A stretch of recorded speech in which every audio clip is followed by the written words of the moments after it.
9 মে রোববার রাত 8টায় জাহিদ হোসেন আছে এডিটরস থেকে, জানিয়ে দিচ্ছি শিরোনাম। খালেদা জিয়ার আবেদন নামঞ্জুর, সাজাপ্রাপ্ত আসামির বিদেশে চিকিৎসার বিধান নেই, জানালেন আইনমন্ত্রী।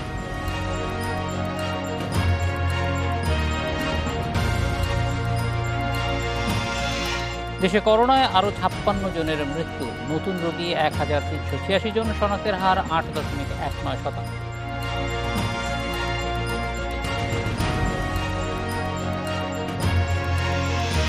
রাজধানীর বাইরে যাওয়া রোধে তৎপর পুলিশ, ফাঁকি দিতে হেঁটে চেকপোস্ট পাড়ি, ফেরিঘাটে চাপ, ট্রলারে নদী পারাপার।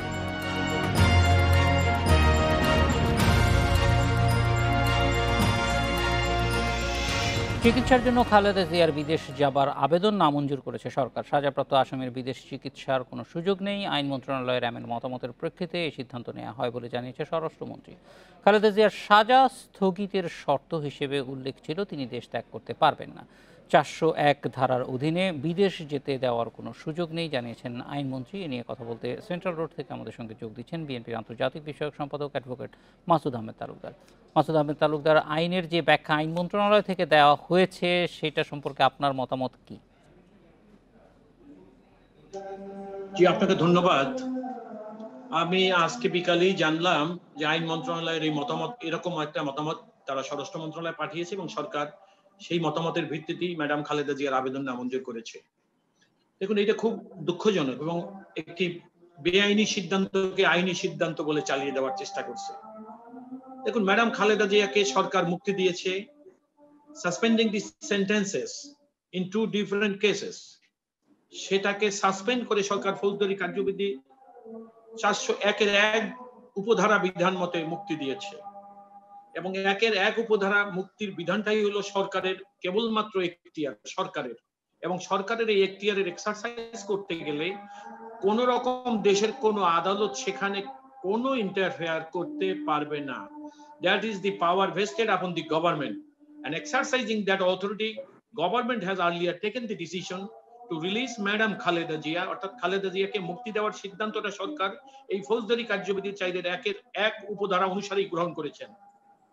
এখানে আরো মজার ব্যাপারটা কি দেখেন, এই ফৌজদারি কার্যবিধির 4 উপধারায় অর্থাৎ 401 উপধারায় বলা আছে যে উপরের যে সকল শর্ত সমূহ, আমি আপনাকে একদম সুন্দর করে পড়ে শুনিয়ে দিচ্ছি কথাটা। কোন আইনে যদি কোনো আদালত কোন ব্যক্তির সাজা বা দণ্ডপ্রাপ্তের জন্য চলাফেরার স্বাধীনতা খর্ব করে, আপনি আবার শুনুন, কোন ব্যক্তির চলাফেরার অধিকার খর্ব করে, এই যে চলাফেরার অধিকার মানে কি, যাওয়া যাতায়াত দেশে বিদেশে যেখানেই হোক না কেন, কোনো আদেশ দেয় অর্থাৎ স্বাধীনতা খর্ব করে কোনো আদেশ দেয়, সেক্ষেত্রে সরকার তা স্থগিত করে স্বাধীনতা নিশ্চিত করতে পারবে। তার মানে এটা কি দাঁড়াইলো, যেই 401 উপধারায় ম্যাডাম খালেদা জিয়াকে মুক্তি দেওয়া হলো, সেই 401 উপধারায় বলা আছে যে যদি কখনো কোন রকম ইভেন আদালতও যদি স্থগিত আদেশ দেয়, সেক্ষেত্রেও সরকার তার ডিসক্রিশন এই 401 উপধারার বিধান মতে সরকার তাকে মুক্ত চলাচলের অধিকার সংরক্ষণ করতে পারবে। সুতরাং আইন মন্ত্রণালয় কোন আইনের বেসিসে আপনি দেখবেন সরকার বলেছে যে সাজাপ্রাপ্ত আসামির বিদেশে যাওয়ার। আমি আপনাকে খুব সহজ একটা কথা বলে দিই, আমাদের দেশের সর্বোচ্চ আদালত একটা সিদ্ধান্ত দিয়েছে, সুপ্রিম কোর্ট, সর্বোচ্চ আদালত বলতে আমি সুপ্রিম কোর্টের কথা বলছি, এটা ইকবাল ভার্সেস বাংলাদেশ সরকার। সেখানে বলা আছে power to sentence or remit sentence within this absolute discretion of the government or the president, and the court cannot give any direction in this regard. তার মানে কি, কাউকে সাজা মওকুফ করার ক্ষমতা কেবলমাত্র সরকারের এবং দেশের রাষ্ট্রপতির আছে। রাষ্ট্রপতির অবশ্যই এই সেকশনে না, রাষ্ট্রপতির সেকশনটা হলো 402, একটা হলো সেটা যদি মৃত্যুদণ্ড হয় ওই রকম, আর একটা আছে article 49 of the. Masud Ahmed Talukdar, আপনার কাছে ফিরে আসবো। আমরা চলে যাচ্ছি ডক্টর সেলিম মাহমুদের কাছে। ডক্টর সেলিম মাহমুদ, সরকার বলছেন যে বিদেশে যাওয়ার কোনো বিধান নেই, আসলে এই সুনির্দিষ্ট কোনো বিধানের কথা উল্লেখ করা হচ্ছে, এই ব্যাপারটা একটু জানতে চাই। দেখুন, হ্যালো আপনি তো তার আগেই বললেন হ্যালো, আমাকে যে শুনতে পাচ্ছেন আপনি? সরকারের যে হ্যালো জি, মাসুদ আহমেদ আপনার সরকার, কাছে আসছে একটু পরেই। আমরা একটু হ্যালো ডক্টর সেলিম মাহমুদের সঙ্গে আছি। রাইট, আপনি শুনতে দেখুন পাচ্ছেন আমাকে? সরকার হ্যালো 401-এর যে বিধান, হ্যালো সেখানে বলা আছে যে সরকার, আপনি প্রথমত একটা বিষয় আপনাকে বলে রাখি, বাংলাদেশের ইতিহাসে বেগম খালেদা জিয়া প্রথম এবং শেষ ব্যক্তি, অর্থাৎ একমাত্র বেগম খালেদা জিয়াকে এই 401-এর বিধান অনুযায়ী সরকার তার সাজা স্থগিত রেখে তাকে মুক্তি দিয়েছে। খেয়াল করুন, অর্থাৎ বাংলাদেশের ইতিহাসে প্রধানমন্ত্রী শেখ হাসিনার সরকার ছাড়া তার আগের কোন সরকার এরকম সিআরপিসির 401-এর ধারা বলে কাউকে তার তার বিরুদ্ধে যে সাজা, সে সাজা স্থগিত করে মুক্তি দেয়নি। অ্যাডভোকেট তালুকদার সাহেব যে কথাটা বললেন, যে আমি তার সাথে বিনয়ের সাথে ডিফার করছি। দেখুন, এখানে বলা আছে 401-এর অধীন যে যে শর্তে তাকে মুক্তি দেওয়া হবে, অর্থাৎ যে যে শর্তে তাকে তার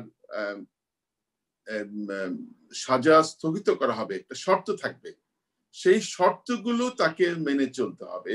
সেই শর্তগুলো সে ভঙ্গ করলে তার সেই সাজা আবার রিভাইভ করবে, অর্থাৎ তার মুক্তির যে আদেশ সেটা বাতিল হবে। সেটা এখন যেখানে যে শর্তগুলো ছিল, তার একটা শর্ত ছিল তিনি দেশ ত্যাগ করতে পারবেন না। খেয়াল করুন, তো এটা একটা শর্ত ছিল। এই শর্ত তো 401-এ বলা আছে। যে আরেকটা বিষয় আপনাকে বলি, যে এটা আসলে দেখুন, খালেদা জিয়ার যে শাস্তি, তাকে যে শাস্তি দেওয়া হয়েছে আদালত, দেশের আদালত কর্তৃক, সেই শাস্তি কিন্তু বাতিল করা হয়নি। আপনাকে বুঝতে হবে যে রাষ্ট্রপতির শাস্তি বাতিল করা বা শাস্তি কমানোর, মকুফ করার একটা ক্ষমতা বাংলাদেশের সংবিধানে দিয়েছে। এটা কিন্তু তারা কিন্তু এই আইনের বিধান বলে আবেদন করেননি। অর্থাৎ খালেদা জিয়ার পরিবার পক্ষে যে আবেদন করা হয়েছে সেটা কিন্তু এই আবেদন, অর্থাৎ সিআরপিসির আওতায় আবেদনটা করেছে। তার আমাদের বুঝতে হবে, তার সাজা কিন্তু বাতিল করা হয়নি বা মৌকুফ করা হয়নি। সাজাটা এখনো বহাল আছে, সেটা স্থগিত রাখা হয়েছে সাময়িক সময়ের জন্য। এবং তাকে যে স্থগিত করা হচ্ছে তার সাজা, সেটা কিন্তু এক একটা মেয়াদ ভিত্তিক, এক একটা সময় ভিত্তিক। এখন যেটা হচ্ছে যে আপনার এই পুরো বিষয়টা কিন্তু এখনো সাবজুডিস, অর্থাৎ তাকে যে সাজা, তার যে আপনার স্থগিত করা হলো, সেটা কিন্তু এখনো আদালতের আওতাধীন রয়েছে। এখন সরকার যদি, আমি আপনাকে একটা উদাহরণ হিসেবে বলি, সরকার যদি তাকে বিদেশে যাওয়ার একটা অনুমতি দেয়, যে বিদেশে গেল, তিনি যদি আর ফিরে না আসেন, কথার কথা, তাহলে কি হবে? টোটাল যে আইনের যে স্পিরিটটা, সেটা এখানে লঙ্ঘিত হবে। বাংলাদেশের ইতিহাসে এরকম প্রথমত 401-এর অধীন কাউকে মুক্তি দেওয়া হয়নি, যেটা খালেদা জিয়ার ক্ষেত্রে আমাদের জননেত্রী শেখ হাসিনার সরকার সর্বোচ্চ মহানুভব সিদ্ধান্ত নিয়ে তাকে মানবিক দৃষ্টিকোণ থেকে তাকে ইয়ে করেছেন। এখন যে জিনিসটা আমি আপনাকে বলি, আসল ঘটনাটাতে আসি। আসল ঘটনাটা হচ্ছে তার যে কারণে তাকে বিদেশে নেওয়া হচ্ছিল বা নেওয়ার জন্য আবেদন করা হচ্ছিল, সেটা ছিল চিকিৎসা।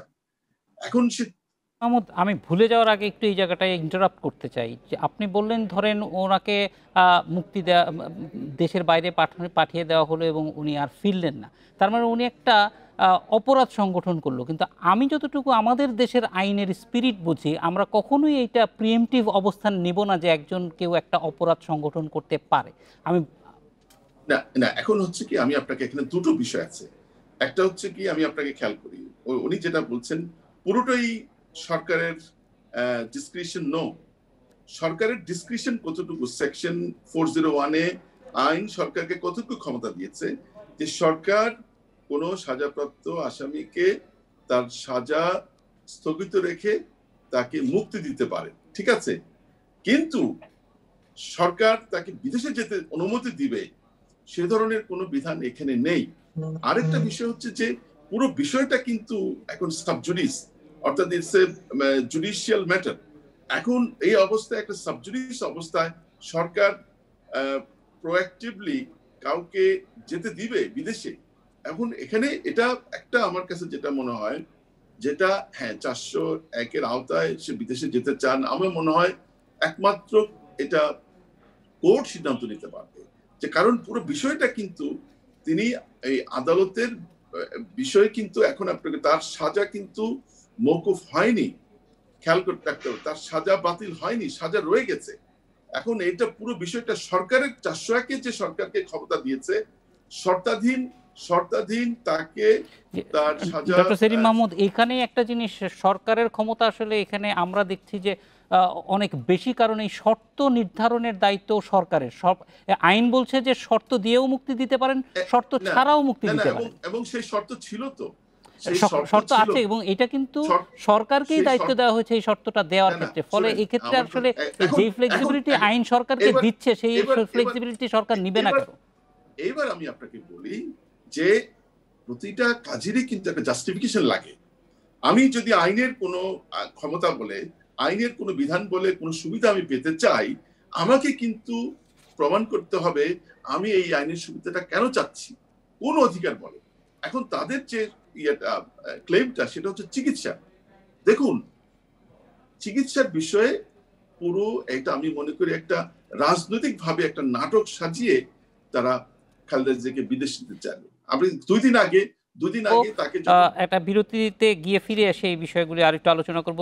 রাজধানী 300 ফিট এলাকায় সংবাদ সম্মেলনে কথা বলছেন বিএনপি মহাসচিব মির্জা ফখরুল ইসলাম আলমগীর। সরাসরি চলে যাচ্ছি সেখানে।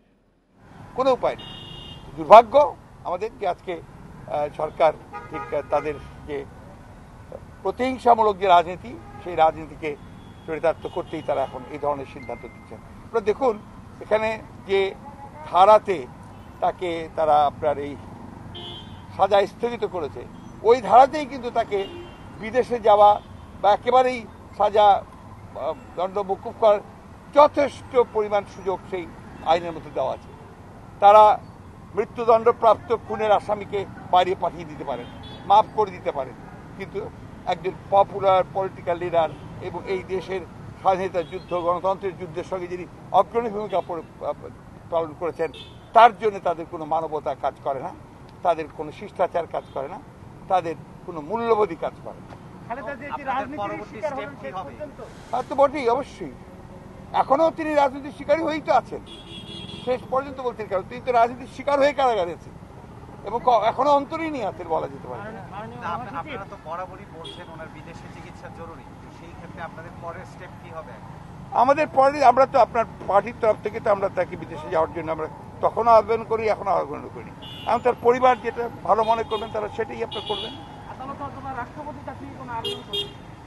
আমরা তো আবেদন করিনি ভাই, আবেদন করেছে তার পরিবার ডিসাইড করবে তারা কি করবে।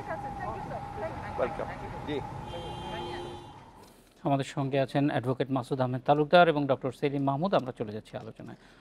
মাসুদ আহমেদ তালুকদার, আপনার কাছে ফিরে আসতে চাই যে মির্জা ফখরুল ইসলাম আলমগীরও কিছুক্ষণ আগে বলছিলেন যে খালেদা জিয়াকে বিদেশে যাওয়ার অনুমতি যে দেওয়া হয়নি, এটি একটি রাজনৈতিক সিদ্ধান্ত। উনি যথার্থই বলেছেন। আমি আপনাকে গতকালকে ফিরিয়ে নিয়ে যাই। আপনাদের টেলিভিশন সহ সকল টেলিভিশনে আপনি দেখেছেন দেশের আইনমন্ত্রী একটা বক্তব্য দিয়েছেন সাংবাদিকের প্রশ্নের উত্তরে।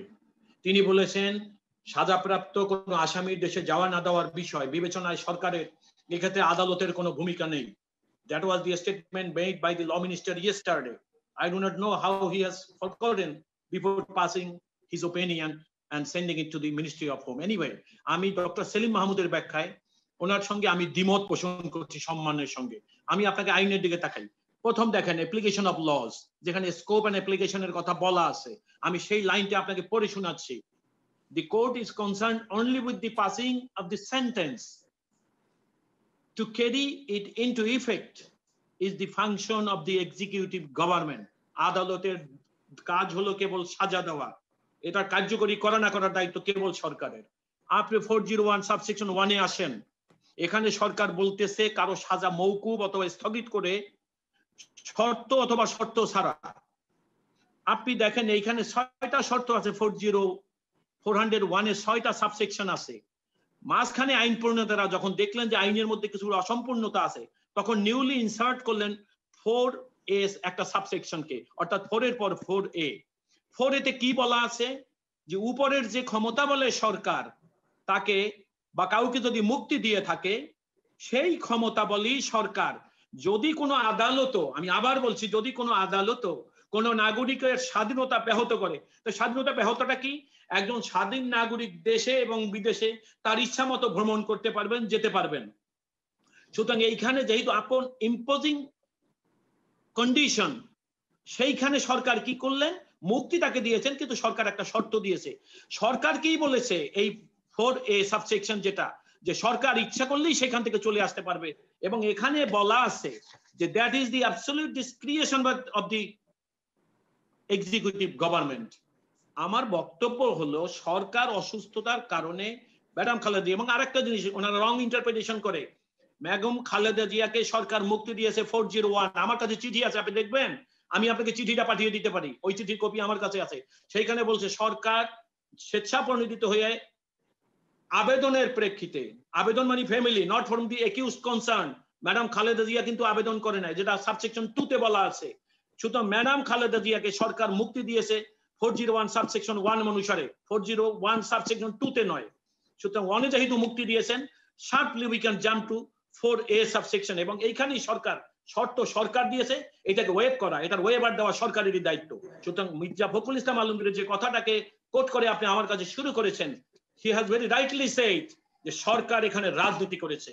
কারণ ম্যাডাম খালেদা জিয়াকে করোনা নেগেটিভ হয়েছে, সরকার ধরেই নিছে। আমাদের কাছে করোনার বিষয় না, করোনা সারা বিশ্বে সেম প্রোটোকলে চিকিৎসা হয়। এখানে যেটা ছিল, ম্যাডাম খালেদা জিয়া 1 বছর বঙ্গবন্ধু মেডিকেল হসপিটালে থাকার কারণে তার যে সমস্ত পুরান অসুবিধাগুলো ছিল, অসুস্থতা ছিল, তার একটাতেও বঙ্গবন্ধু মেডিকেল বিশ্ববিদ্যালয়ের মেডিকেল বোর্ড অথবা ডাক্তাররা অ্যাটেন্ড করতে পারে নাই। ওই 1 বছরে তার জীবনের ওই সকল অসুবিধা সমূহ দিনে দিনে অত্যন্ত চরম আকার ধারণ করেছে। আমাদের সঙ্গে থাকুন, আমরা একটু ডক্টর সেলিম মাহমুদের কাছে যেতে চাই। ডক্টর সেলিম মাহমুদ, এখানে আসলে এক্সিকিউটিভ ব্রাঞ্চের প্রধান হিসেবে প্রধানমন্ত্রী, আপনিও যেটি বলছিলেন যে তার সিদ্ধান্ত অনুযায়ী, তার মহানুভবতার অনুযায়ী খালেদা জিয়ার সাজাটা স্থগিত করা হয়েছে। সেইটির দিকে যে আবেদনটি এখন আসছে, সেইটি যদি কার্যকর করতে হয়, সেইখানে আইনগত কোনো বাধা আছে কিনা, এটা যেটি বলা হচ্ছে রাজনৈতিক সিদ্ধান্তেই নেওয়া হয়েছে। সেলিম মাহমুদকে 4A 401 এর 4A মাসুদ আহমেদ তালুকদার, আমরা একটু সেলিম মাহমুদের কাছ থেকে শুনবো। আচ্ছা শুনেন, এখানে দুটো বিষয় আছে। এটার একটা হচ্ছে আইনগত দিক, আরেকটা হচ্ছে নৈতিক দিক। নৈতিক এবং প্রায়োগিক দিক। আমার কথাটা শুনেন মাসুদ ভাই। তো বিষয়টা হচ্ছে যে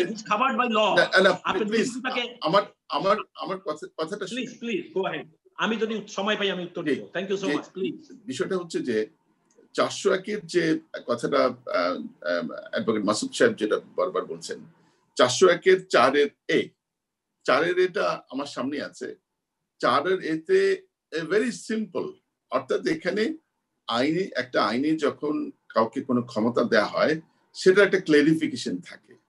অর্থাৎ এখানে বলা হচ্ছে 4 এতে কি বলা হচ্ছে, the provision of the above subsections shall also apply to any order passed by a criminal court under any section of this code or of any other law which restricts the liberty of any person or impose any liberty upon him or his property. এখানে বলা হচ্ছে basically কোন ফৌজদারি আদালত যখন কাউকে দণ্ডাদেশ দেওয়ার পরে তখন কি হয়, তার উপরে রেস্ট্রিকশন আসে, তাকে সে কনফাইন্ড হয়ে যায়, কনফাইনমেন্টে থাকে, অ্যারেস্টেড অবস্থা থেকে ইমপ্রিজনমেন্টে থাকে, তখন কিন্তু তার কিন্তু সে লিবার্টি থাকে না। এখন সেই কথাই বলা হচ্ছে, এখানে অন্য কিছু বলা হয়নি। এখন যে জিনিসটা হচ্ছে 401 যে বিষয়টা আমি আপনাকে ব্যাখ্যা করছি, 401 সরকারকে একটা লিমিটেড ক্ষমতা দেওয়া হয়েছে। আপনাকে বুঝতে হবে একটা লিমিটেড ক্ষমতাটা কি? ক্ষমতাটা হচ্ছে ফার্স্ট অফ অল আপনার এটাকে আপনি স্থগিত করতে পারবেন, সিআরপিসি এর 401 অনুযায়ী দণ্ডাদেশ স্থগিত করবেন, তারপরে তাকে মুক্তি দিবেন, ঠিক আছে, এবং কিছু শর্তাধীন। এখন প্রথমত যে শর্ত দেওয়া হয়েছিল সে শর্তের মধ্যে আছে, ইভেন শর্তের বাইরেও যদি শর্ত নাও দেওয়া হতো, তাহলে আমি মনে করি যে আমাদের যে জুডিশিয়াল সিস্টেম, আমাদের যে অ্যাডভার্সারিয়াল সিস্টেম, আমাদের অ্যাডভার্সারিয়াল সিস্টেমটা কি, সেটা হচ্ছে যে এখানে কোর্ট হচ্ছে ইন্ডিপেন্ডেন্ট, কোর্ট হচ্ছে নিরপেক্ষ, আর রাষ্ট্র একটা পক্ষ, অর্থাৎ অর্থাৎ রাষ্ট্রপক্ষ যেটা সরকার, সরকার একটা পক্ষ, আর যারা অফেন্ডার তারা আরেকটা পক্ষ। এখন বিষয়টা হচ্ছে, আমি যদি কোর্টের উপরে, আপনি দেখেন স্পিরিট অফ দ্য লটা কি, আমি সরকার যদি প্রথমত সাসপেন্ড করলো, মুক্তি দিল, তারপরে তাকে বিদেশে পাঠিয়ে দিল, তার ফলে আমাদের পেনাল কোড এবং সিআরপিসির যে মূল স্পিরিট সেটার উপরে আঘাত হানা হচ্ছে। তারপরেও আমি আপনাকে বলি, তারপরে একটা কথা আছে, পৃথিবীতে মানবতার উপরে কিছু নেই। হ্যাঁ, একটা রাষ্ট্রীয় প্রয়োজন হতে পারে, একটা ভয়ঙ্কর রকমের প্রয়োজন হতে পারে। এখন এক্ষেত্রে দেখুন, এই যে আজকে খালেদা জিয়াকে প্রথমে এভারকেয়ার হসপিটাল নেওয়া হলো, সিটি স্ক্যান করানো হলো, সিটি স্ক্যান করানোর পরে তাকে আবার নিয়ে আসা হলো যে তার সিটি স্ক্যান রিপোর্ট ভালো। তারপরে যখন হসপিটাল নেওয়া হলো, তার যে রিপোর্ট গুলো ডি ডাইমার মানে 200-300-এর মধ্যে ছিল, হঠাৎ করে 3 দিন পরে ডি ডাইমার কয়েক হাজার হয়ে গেল, এবং যে রিপোর্ট গুলো দেখা গেল 3 দিন আগে যা ছিল তার জাস্ট রিভার্স। এখন সেটা বড় কথা না, খালেদা জিয়াকে তার সুচিকিৎসার জন্য, তার বেস্ট ট্রিটমেন্টের জন্য সরকার সবসময় সহানুভূতিশীল, এবং সরকার কিন্তু যা যা করণীয় সরকারের পক্ষ থেকে সেটাই করা হচ্ছে। পাসপোর্ট একেবারে জরুরি ভিত্তিতে পাসপোর্ট যেভাবে আবেদন করেছে সেটা করেছে। এখন যে জিনিসটা হচ্ছে আপনার এই ওনারা যেটা বলছেন যে মির্জা ফখরুল ইসলাম আলমগীর বলেছেন যে তিনি রাজনীতির শিকার, নো, এবং এটা বললো যে রাজনৈতিক সিদ্ধান্ত নো, বরং চিকিৎসার যে বিষয়টা নাটকটা সাজানো হলো সেটা একটা রাজনৈতিক নাটক ছিল, রাজনৈতিক সিদ্ধান্ত ছিল। অর্থাৎ চিকিৎসার নামে একটি রাজনীতির নাটক সাজিয়ে রাজনৈতিক সিদ্ধান্ত নিয়ে তাকে বিদেশে নেওয়া হচ্ছিল, যেটা আইনের লঙ্ঘন। আপনি যদি আইনের মাধ্যমে যদি একটা সুবিধা চান, যে আমি আইনের একটা সুবিধা নিয়ে আমি বিদেশে যাব চিকিৎসার জন্য, আপনাকে মানে জুডিশিয়াসলি আপনাকে একেবারে 100% অথেন্টিসিটি দিয়ে সেটা দেখাতে হবে যে হ্যাঁ, আমার শারীরিক অবস্থা এমন পর্যায়ে পৌঁছে গেছে যে আমার এই মুহূর্তে বিদেশে চিকিৎসা নেওয়ার প্রয়োজন। যেখানে সরকারের পক্ষ থেকে সরকারের বিভিন্ন এজেন্সি এভারকেয়ার হসপিটালের সাথে যোগাযোগ করেছে, তাদের বিশেষজ্ঞরা যে সমস্ত রিপোর্ট তথ্যপত্র দিয়েছে, তারা জানিয়েছে যে তাকে বিদেশে নেওয়ার কোনো প্রয়োজন নেই, তিনি অলরেডি করোনা নেগেটিভ হয়ে গেছেন, তার সবকিছু ইমপ্রুভমেন্ট। অর্থাৎ এখানে দেখুন, বাংলা একটা সারা বিশ্বে একটা মহামারী চলছে, ভয়ঙ্কর রকমের প্যান্ডেমিক চলছে, এখন যে যেখানে আছে সেখানেই কিন্তু জরুরি চিকিৎসা নিচ্ছে। এবং তাকে শোনা যাচ্ছে যে নেওয়া হবে লন্ডনে আপনার 10-12 ঘন্টার ফ্লাইট, এখন ইভেন সিঙ্গাপুরে যদি নেন 4-4.5 ঘন্টার ফ্লাইট। এখন এই যে একটা পুরো বিষয়টাকে, একটা বাস্তবতাকে আড়াল করে একটা মিথ্যা ঘটনা সাজিয়ে, ডক্টর সেলিম মাহমুদ, মাসুদ আহমেদ তালুকদার, আমরা আপনাদের দুজনকে ধন্যবাদ জানাচ্ছি আমাদের সঙ্গে যোগ দেওয়ার জন্য। দেশে করোনায় আরও 56 জনের মৃত্যু হয়েছে, এর মধ্যে পুরুষ 38 এবং নারী 18 জন। এ নিয়ে মোট প্রাণহানি হলো 11,934 জনের। করোনা পরিস্থিতি নিয়ে কথা বলতে বনানী থেকে আমাদের সঙ্গে যোগ দিচ্ছেন জনস্বাস্থ্য বিশেষজ্ঞ ডক্টর নিজামুদ্দিন আহমেদ। নিজামুদ্দিন আহমেদ, গতকালকেই আমরা দেখেছি যে ভারতীয় ভ্যারিয়েন্ট বাংলাদেশে পাওয়া গেছে, এবং এমন একটা সময়ে এই ভ্যারিয়েন্টটা বাংলাদেশে আসলো যখন আসলে মানুষের মধ্যে হাট বাজারে এবং শপিং সেন্টারগুলোতে প্রচুর মানুষ দেখা যাচ্ছে, ফলে সোশ্যাল ডিস্টেন্সিং খুবই কম। কতটা অ্যালার্মিং মনে করেন পরিস্থিতি? আমরা আসলে 2 সপ্তাহ আগে থেকে বলে আসছিলাম যে এরকম একটা পরিস্থিতি হতে পারে, কারণ যখন ভারতে সংক্রমণের ঝড় উঠেছে এবং এখন সংক্রমণের পিকে রয়েছে, এবং বাংলাদেশে আমরা গতকালকে অফিসিয়ালি ডিক্লেয়ার করলেও আমার কাছে মনে হয় যে ভারতীয় ভ্যারিয়েন্ট এসেছে। এবং তবে এখানে যেটা ভালো কাজ বাংলাদেশ সরকার করেছে, যে আমরা গত 3 সপ্তাহ থেকে কিন্তু লকডাউন কন্টিনিউ করছি, যদিও আমরা জানি ঢিলেঢালা লকডাউন, তারপরেও ঢাকা শহর বা যদি আমরা শপিং মলগুলোতে দেখি, কিছু না কিছু হলেও মানুষের প্রায় 80% মানুষ কিন্তু মাস্ক ব্যবহার করছে। কিন্তু এর মধ্যে যেটা মানে আমি বলবো যে একটা অশনি সংকেত আমাদের জন্য বয়ে এনেছে গত কয়েকদিন থেকে, এবং আগামী 2 দিনও তাই হবে, সেটা হচ্ছে যে মানুষের মুভমেন্ট বেড়ে গেছে। জনস্বাস্থ্য থেকে আমরা বলে থাকি, দুটো জিনিসকে যদি আমরা নিশ্চিত করতে না পারি তাহলে সংক্রমণের ঝড় আমরা থামাতে পারবো না। একটা হচ্ছে মানুষ তার স্বাস্থ্যবিধি মাস্ক মানবে, সোশ্যাল ডিস্টেন্সিং মেনটেন করবে, আর দ্বিতীয়ত হচ্ছে যে পিপল মুভমেন্ট এবং জনসমাবেশকে যদি আমরা বন্ধ না করতে পারি, যদি আমরা গণপরিবহনকে বন্ধ না করতে পারি, এবং বাংলাদেশের রিসার্চে এসছে দুটো জিনিসই, গণপরিবহন এবং জনসমাবেশই থেকে কিন্তু বেশি সংক্রমণ হয়েছে। এবং সেটাই এখন ঘটছে। মানুষ রাস্তায়, আমরা গতকাল থেকে দেখছি সবাই মানুষ বাড়িতে যাচ্ছে এবং সেখানে এমন অবস্থার মাঝখানে তৈরি হয়েছে রাস্তাঘাটে, সরকার চেষ্টা করছে, আপ্রাণ চেষ্টা করছে, মানুষ সবাই আমরা বলছি, কিন্তু মানুষ ঘরে মুখে একদম যাবেই। এই জায়গাতে আমরা দেখতে পাচ্ছি যে আপনার স্বাস্থ্যবিধি কেউই মানছে না এবং মানুষ বাড়ি যাওয়ার জন্য অস্থির হয়ে গেছে। তাতে করে যে অবস্থাটা, আমরা খুবই শঙ্কিত আগামী 2 সপ্তাহের মধ্যে। এবং আমরা গত কয়েকদিন থেকে বলছি, বাংলাদেশ সরকারকেও বলেছি, জনস্বাস্থ্যবিদরা যেটা বলছে, এই মাসেই এই মাসে ঈদের পরেই আমাদের শেষ সপ্তাহের দিকে একটা সংক্রমণের বড় ঝড় আসার সম্ভাবনা রয়েছে। কারণ যে পরিমাণ মানুষ মুভমেন্ট করছে এখন এবং করবে এবং ঈদের পরে আবার ফিরে আসবে, এই সময়টাই কিন্তু সংক্রমণ ব্যাপকভাবে ছড়িয়ে পড়ার সম্ভাবনা রয়েছে। এবং তখনই ঘটলো ঘটনাটা যখন ইন্ডিয়ান ভ্যারিয়েন্ট আমাদের এখানে, আমরা জানি, উপস্থিত, এবং এটা কত পরিমাণ সংক্রমণ সেটাও আমরা জানি। ব্যাপক পরিমাণ মানুষের মাঝে সংক্রমিত হবে এবং মানুষ খুব অল্প সময়ের মধ্যে খুবই গুরুতর অবস্থায় চলে যেতে পারে। এই একটা অবস্থা থেকে আমরা এখন নিশ্চিতভাবে রেডি হওয়া দরকার। আমরা মানুষ রাস্তায় যাওয়া নিয়ে কথা বলা যতটা জরুরি, তার থেকে বড় জরুরি এখন থেকে ঠিক 2 সপ্তাহ পরে সংক্রমণের ঝড় বাংলাদেশের জন্য আকাশে এসে গেছে। আমাদের প্রস্তুতির পুরো যুদ্ধের প্রস্তুতি আমাদেরকে নিয়ে নামতে হবে। গতকাল থেকে আমরা আলাপ করছি এগুলো। তার মধ্যে 1 নম্বর, মানুষ তার মাস্ক ব্যবহার করবে, এটা আমাদেরকে বলতে হবে। দ্বিতীয়ত হচ্ছে যে দ্রুততম সময়ে, আমরা জানি ভ্যাকসিন এসে যাবে 3rd উইকের মধ্যে, দ্রুততম সময়ে বাংলাদেশের 2টো শহরের মানুষকে, যাদের বয়স 50 বছরের উপরে, ঢাকা এবং চিটাগং, তাদেরকে দ্রুততম সময়ের মধ্যে প্রথম ডোজ এবং দ্বিতীয় ডোজ ভ্যাকসিন দিতে হবে। তাহলে যেটা হবে, আজকের রিপোর্ট 80% ডেথ ঢাকা এবং চিটাগংয়ে, সেটা কিন্তু কমে আসবে এবং সংক্রমণটাও কিন্তু কমে যাবে। কিন্তু ভ্যাকসিন আমাদের আসছে এবং ভ্যাকসিন খুব প্রায়োরিটাইজ ওয়েতে যদি আমরা কৌশলের মাধ্যমে যদি আমরা না দিই, যদি সারা দেশে আবার এই ভ্যাকসিন 40 লাখকে ভাগ করতে থাকি, তাহলে জনস্বাস্থ্যবিদ থেকে আমরা প্রচন্ডভাবে শঙ্কিত যে আমরা যে অবস্থা থেকে উন্নয়নের দিকে একটু এসেছি, অবশ্যই লকডাউন তার ফল এসেছে আমাদের হাতে কিছুটা হলেও, সেটা আমাদের হাত থেকে ছেড়ে যাবে এবং এই মাসের শেষ সপ্তাহে ভয়াবহ ঝড়ের মাঝখানে আমরা সামাল দিতে পারবো না। আরেকটা জায়গা আমাদেরকে খেয়াল করা দরকার, আমাদের স্বাস্থ্য ব্যবস্থাপনা। আপনারা চিন্তা করে দেখুন, গত 1 বছর থেকে সারা বাংলাদেশে যারা কোভিডে কাজ করছে, একই ডক্টর, একই নার্স, একই স্বাস্থ্যকর্মী কাজ করছে, যারা মানসিকভাবে, যারা শারীরিকভাবে বিপর্যস্ত হয়ে পড়েছে, তাদেরকে তাদের পাশাপাশি কোনো মানুষকে তৈরি করে আমাদের যদি তাড়াতাড়ি না আনতে পারি এবং তার নতুন জনবল যদি আমরা ওখানে প্লেস করতে না পারি, তাহলে আমাদের এই ট্রেন ম্যান পাওয়াররা নিজেরাই কিন্তু আক্রান্ত হয়ে অনেকেই মৃত্যু মুখে পতিত হচ্ছে। আমরা জানি 200 জন ডাক্তার মারা গেছে বাংলাদেশে।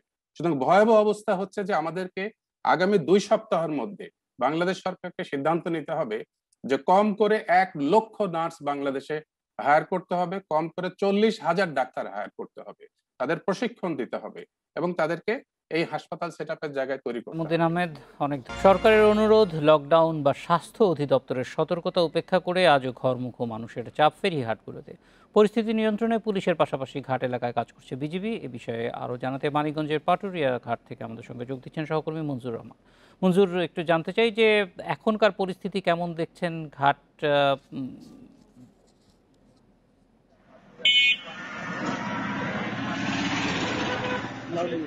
সকাল থেকেই পাটুরিয়া ফেরিঘাটের অবস্থা ছিল একেবারেই স্বাভাবিক। তবে আপনারা জানেন যে সরকারি নির্দেশনা মোতাবেক সন্ধ্যার পর থেকে পণ্যবাহী যানবাহন পারাপারের অনুমতি থাকার কারণে যানবাহনের চাপ কিছুটা বেড়েছে।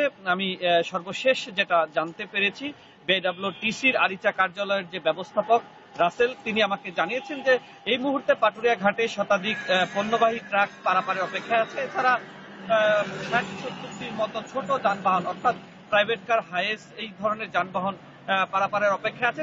তিনি আমাকে যেটা আরো জানিয়েছেন যে যেহেতু পাটুরিয়া ঘাটের 16টি ছোট বড় ফেরি নিয়োজিত রয়েছে এবং 16টি ফেরি তারা এখন চালাচ্ছেন, এই কারণে এইটা আসলে তাদের কাছে কোনো চাপ না। এটা 2-1 ঘন্টার মধ্যে যেন ঘাট পর্যন্ত আসতে না পারে সেজন্য রাস্তায় যথেষ্ট ব্যবস্থা নেওয়া হচ্ছে কিনা? হ্যাঁ, অবশ্যই আপনি জানেন যে গতকাল কিন্তু মানুষের প্রচুর চাপ ছিল দক্ষিণ পশ্চিম অঞ্চলের যাত্রীদের।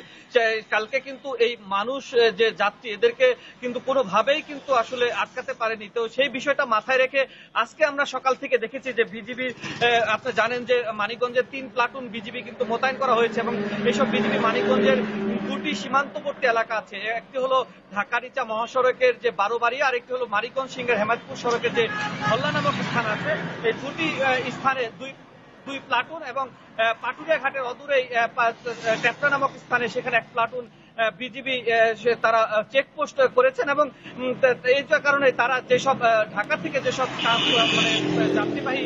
মঞ্জুর রহমান, অনেক ধন্যবাদ আমাদের সঙ্গে যোগ দেওয়ার জন্য। এই ছিল এডিটরস স্পিকে, ইন্ডিপেন্ডেন্ট টেলিভিশনের সব খবর। বিস্তারিত জানতে চোখ রাখুন ফেসবুক, ইউটিউব, টুইটার।